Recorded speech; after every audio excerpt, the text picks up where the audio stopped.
নমস্কার বন্ধুরা, মণিপুর চ্যানেলে আপনাদের সবাইকে স্বাগত জানাই। কৃষ্ণ জন্মাষ্টমী উপলক্ষে একটি নতুন রেসিপি নিয়ে চলে এসেছি, যার জন্য এখানে আমি শুকনো নারকেল নিয়েছি। শুকনো নারকেল বলতে যেটার ভেতরে কিন্তু জল দেওয়া থাকবে না। জল নারকেলও তো থাকে, যেটা সব জায়গাতেই অ্যাভেলেবেল পাওয়া যায়। এটা একটুখানি হয়তো মার্কেটে খুঁজতে হতেও পারে, কারণ শুকনো নারকেল সবাই রাখে না। তো এটা আমি বাজার থেকে নিয়ে এসেছি। যে ওপরের মোটা পরতটা থাকে সেটা কিন্তু আমি ছাড়িয়েই নিয়ে এসেছি, কারণ বাড়িতে ছাড়াতে অসুবিধা হবে।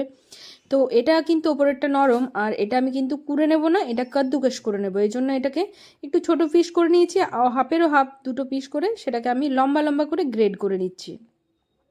এটি দিয়ে খুব সুন্দর একটি রেসিপি তৈরি হবে এবং আমার মনে হয় গোপালের খুব ভালোই লাগবে। তো এইভাবে ঝুরঝুরে করে আমি গ্রেড করে নিয়েছি। আগেই আমি একটি কড়াই বসিয়ে দিয়েছি গরম হওয়ার জন্য।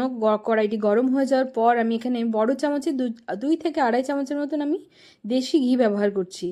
ঘিটা হালকা গরম হয়ে যাওয়ার পর আমি এক এক করে ড্রাই ফ্রুটসগুলো ভেজে নেব। আর এই যে রেসিপিটি তৈরি হবে এটা কিন্তু ড্রাই ফ্রুটস এবং নারকেলের ওপর বেস করে, আর খেতে যতটাই সুস্বাদু হবে আমার মনে হয় বানাবার সময় তো আমার বেশ ভালোই লাগবে। আশা করি আপনাদেরও ভালো লাগবে। তো প্রথমে আমি কাজুটাকে হালকা করে ভেজে নিলাম। এরপর যে কাঠবাদাম বা আলমন্ডস যাই বলে থাকেন সেটাও নিলাম। এটার পরিমাণ কিন্তু নিজেদের ইচ্ছা অনুযায়ী, আর এটার পরিমাণ আরেকটা অনুযায়ী হতে পারে, সেটা আপনি নারকেলটা যতটা করে রেখেছেন সেই অনুযায়ী। তো আমি আলমন্ডসগুলো হালকা করে একটু ফ্রাই করে আমি তুলে নিলাম। এটা কিন্তু আমি ঘিয়ের মধ্যে করব, এটা কিন্তু সাদা তেল দিয়ে করবার চেষ্টা করবেন না, তাহলে কিন্তু সেই টেস্টটা কিন্তু আসবে না। আর কিশমিশটাও ভেজে নেওয়ার পর আমি এখানে পেস্তাটা ভেজে নিচ্ছি।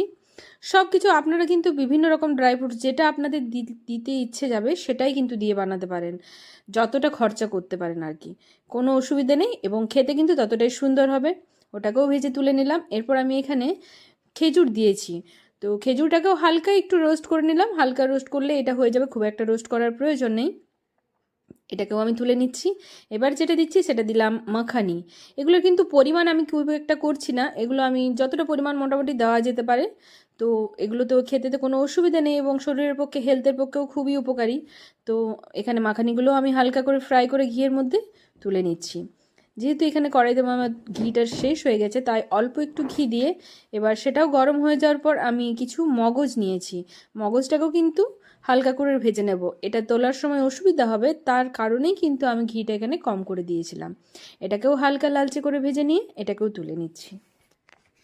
দেখতেই পাচ্ছেন আমি এখানে মোটামুটি যত রকমের মোটামুটি আমি পেরেছি সেরকম আমি ড্রাই ফ্রুটস কিংবা বিভিন্ন উপকরণগুলো দেওয়ার চেষ্টা করেছি। আবারও আমি ঘি নিয়ে এবার যেটা দিচ্ছি সেটা হচ্ছে ওপরে খসখস বলতে পারেন, পোস্ত বলে থাকি আমরা। তো সেটাকে দিয়ে আমি একটু নাড়ার পরে, এটা কিন্তু খুব একটা বেশি কিন্তু লালচে করে ভাজার দরকার নেই, সাথে সাথে আমি যে নারকেলটাকে কুড়িয়ে রেখেছিলাম, গ্রেট করে রেখেছিলাম, সেটা দিয়ে এরপর ভালো করে একটু নেড়ে চেড়ে আমি এটাকে ভেজে নেব। একসাথে পোস্ত আর নারকেলের যে গ্রেট করা নারকেলটা সেটা একসাথে আমি একটু এটা ভাজতে ভাজতে ঘিয়ের থেকে নারকেলের একটা খুব সুন্দর গন্ধ বের হবে। তো ততক্ষণই ভাজবে যতক্ষণ না হালকা লালচে হয়ে যাচ্ছে।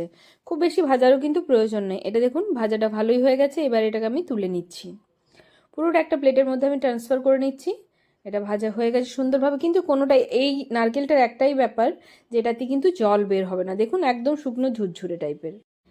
এবার যেটা করছি সেটা হচ্ছে আমি ওই কড়াইতের মধ্যেই কিন্তু গুড় দিচ্ছি। এইটার যে পাকটা সেটা কিন্তু চিনি দিয়েও তৈরি করা যায়, কিন্তু আমি চিনি দিয়ে করছি না।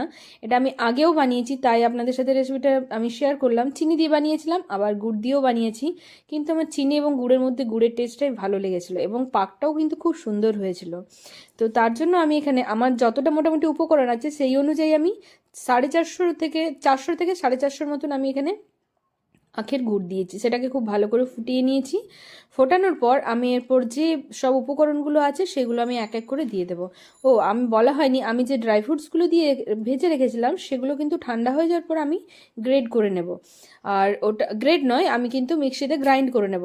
গ্রাইন্ড করার পর ওটা কিন্তু একদমই কিন্তু আমি একদম মিহি করে পেস্ট করব না, একটু একটু যেন দরদরে টাইপের থাকে সেই রকমই পেস্ট করব। দেখতেই পাচ্ছেন এটা কিন্তু পুরোটা একদম মিহিভাবে পেস্ট হয়নি।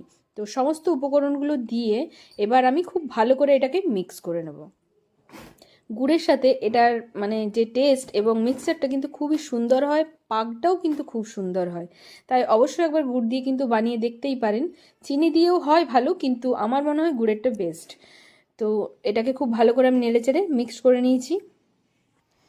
এটা খুব ভালো করে মিক্স করে নিচ্ছি। দেখতেই পাচ্ছেন যে গুড়টাও কিন্তু শুকনো হয়ে এসছে এবং পুরো পাকটার সাথে একদম মিক্স হয়ে গেছে।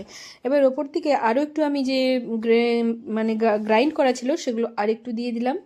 সেটাকে দিয়েও বেশ ভালো করে আমি নাড়িয়ে চাড়িয়ে নিচ্ছি। অল্প একটু রেখে দিয়েছিলাম সেটা ওপর আমি গার্নিশ করার জন্য। এটা আমার একদম অলমোস্ট রেডি। রেসিপিটা আমার একদম রেডি হয়ে গেছে। এবার বাকি যে ক্লাইম্যাক্সটা আছে সেটা করার জন্য আমি থালার মধ্যে একটু ঘি দিয়ে দিচ্ছি। এটার মধ্যে ড্রাই ফ্রুটসগুলো ছিল তাই এটা একটু গার্নিশ অলরেডি দেখাচ্ছে, তো এটাকে একটু ঘি দিয়ে আরেকটু ভালো করে আমি ব্রাশ করে নিচ্ছি। হাতে করেই আমি বুলিয়ে দিচ্ছি যাতে চতুর্দিকটা বেশ ভালো করে স্প্রেড হয়ে যায়। এটা স্প্রেড হয়ে যাওয়ার পর আমি যে উপকরণটি আছে ওটা কিন্তু একদম ঠান্ডা না করে হালকা গরম থাকাকালীন অবস্থাতেই এটা এই থালাটির মধ্যে দিয়ে আমি ভালো করে স্প্রেড করে নেব যাতে একটা শেপ চলে আসে। আর পরিমাণটাও অনেকটা করেছি কারণ এটা রেখে কিন্তু অনেক দিন ধরে খাওয়া যাবে। এক তো ঘিয়ের জিনিস, আর উপরন্তু এখানে কিন্তু কোনো রকম কোনো মানে নষ্ট হয়ে যাওয়ার মতন কোনো জিনিসই এখানে নেই। সমস্ত ড্রাই ফ্রুটস প্লাস এখানে নারকেল আছে। তো এটা আপনি ফ্রিজের মধ্যে রেখে কি এমনিতেও রেখে কিন্তু অনেক দিন ধরে মোটামুটি 15 থেকে 1 মাসের মতন সুন্দর রেখে খাওয়া যাবে। আর এটা খেলে কিন্তু শরীরের পক্ষেও খুব হেলদি, আর গোপাল তো অবশ্যই খুশি হয়ে যাবে। তো উপরে আমি একটু গার্নিশ করার জন্য নারকেলেরই লম্বা লম্বা পিসেস করে রেখেছিলাম সেটা দিয়ে দিলাম, আর একটু পেস্তা। এখানে আমি নারকেল এবং পেস্তাটা দিয়ে দিয়েছি। এবার ওপর থেকে আমি যে ড্রাই ফ্রুটসগুলো গ্রাইন্ড করে রেখেছিলাম সেটাকেও আমি ছড়িয়ে দিচ্ছি ভালো করে। দেখছেন চামচ থেকে ছাড়তে চাইছে না, খুব বাজে ব্যাপার। তো তো যাই হোক, এটা আমি দিয়ে দিয়েছি যাতে আমার গোপাল সোনা দেখে খুব ভালো লেগে যায়, খুব খুশি হয়ে যায় আমার গোপাল সোনা যে বাহ দেখতেই এত সুন্দর, তাহলে খেতে কতই না সুন্দর হবে, এবং আমাকে আমার প্রতি খুব সন্তুষ্ট হয়ে আমাকে খুব ভালো ভালো ব্লেসিং দেবে। আর আপনারাও অবশ্যই এভাবে আমার রেসিপিটি দেখে বানিয়ে গোপাল সোনার কাছ থেকে অনেক বেশি ব্লেসিংস নিয়ে নেবেন। আর যদি অবশ্যই ভালো লেগে থাকে তাহলে লাইক শেয়ার কমেন্ট করবেন এবং চ্যানেলটিকে সাবস্ক্রাইব করতে ভুলবেন না।